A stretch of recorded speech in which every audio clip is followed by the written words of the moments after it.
When did someone challenge you at something you were an expert at? Story 1. Not me, but my friend used to ride a unicycle as a kid. He worked construction and they were working at a house that had an old unicycle. The other workers tried riding it and immediately fell off. My friend walked over to it and inspected the unicycle like it was the first time he had ever saw one of them. Said it didn't look that difficult. They all laughed at him and he said he thought he could ride it. Eventually one of them bet him $100 he couldn't ride it. He jumped on it and immediately rode it down the street. Story 2.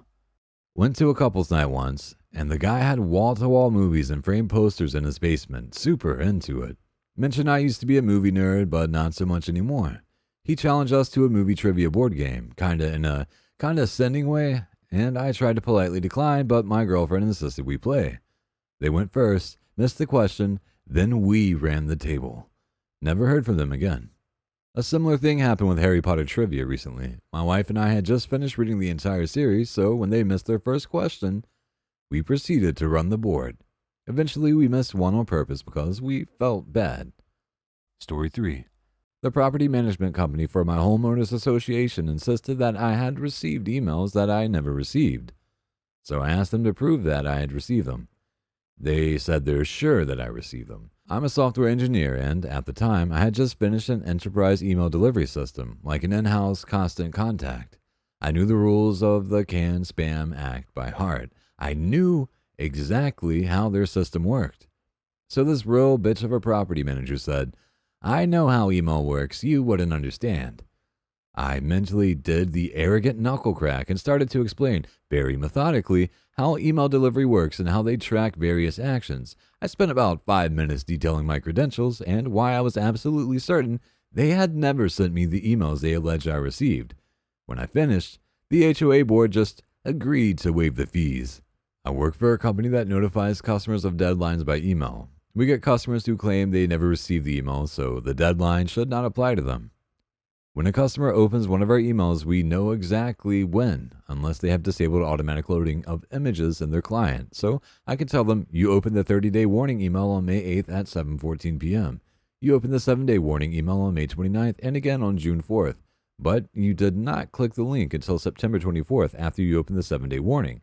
Then the original 30-day warning at 3 minutes after that. And then you click the link and receive the notification. It was past the deadline. They never respond after being caught in the lie.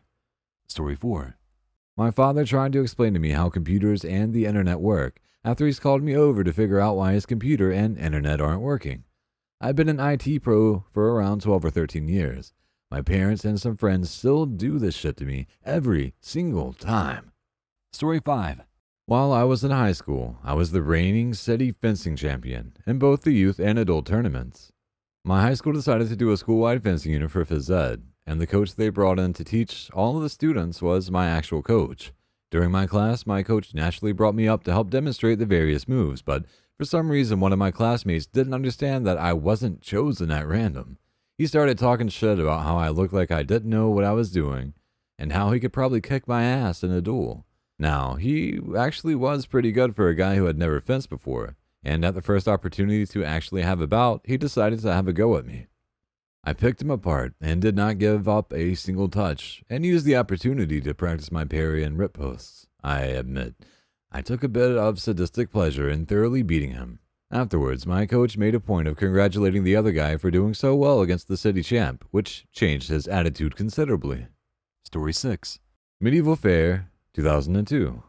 Carney running the fence game picks me out of the crowd for being tall and challenges me to a free bout against the master. Not a lot of people fence, so his gambit probably worked most of the time, but when he handed me that saber, I handed him his ass. When you are pretty good at something moderately obscure, these are the kinds of things you daydream happen to you. You, sir, have lived the dream. Story 7. By no means an expert, I'd probably rate in the 1500s, but I've played chess since I was a small child, and was the best player in the middle school chess club. The guy who owned the pool hall me and my juvenile delinquent friends hung out in was talking about how dumb kids are these days, and said he bet nobody in my group of hoodlums could play chess. I beat him soundly, then again in a rematch.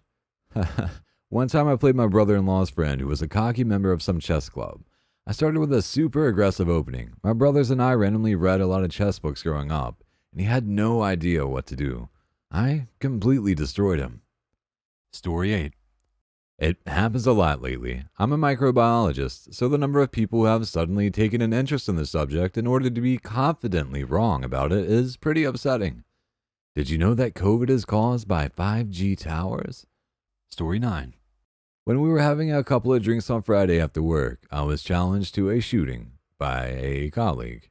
Little did he know, I've been shooting air rifles competitively ever since I was 13. Not to say I am the greatest, but I've made it to the national finals for my country multiple times and came third and sixth. I have all the special clothes and gears and such you would need it to make it to such a level. The next day, Saturday, we showed up to the range I always shoot at. It's not a day I usually train, so not many people recognize me.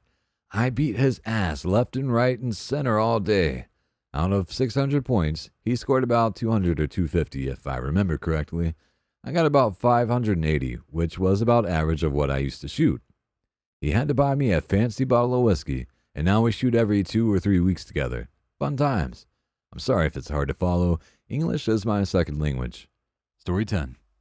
Kind of the reverse for me. I'm a physical education teacher, and I had a student that took a pretty bad tumble in class. Hit her head on the wall. Pretty clear concussion symptoms, so we get her stable, call mom and dad to come and get her.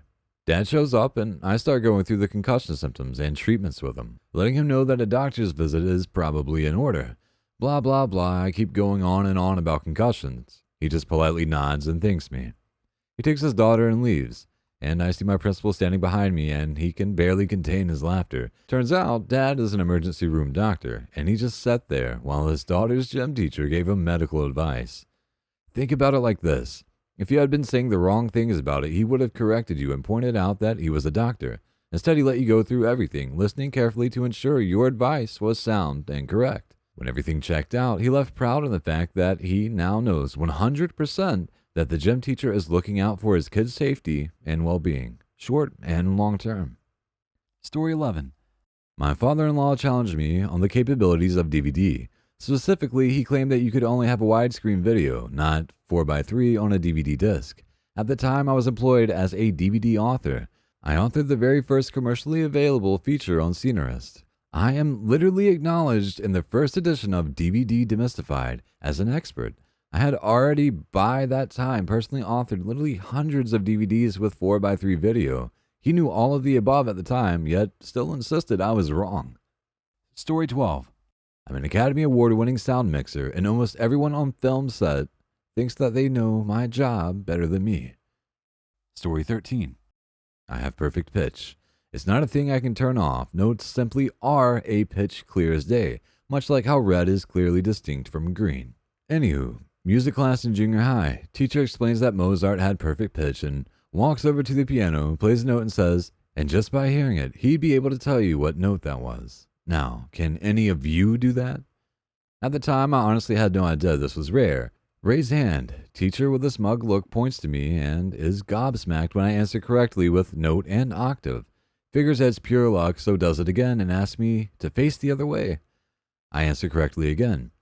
Tries it with chords, sequences, and 2 hands worth of notes. Still right every time. Ends with me playing back a short sequence after I listen to it blind. That day, I learned that perfect pitch is actually kind of rare.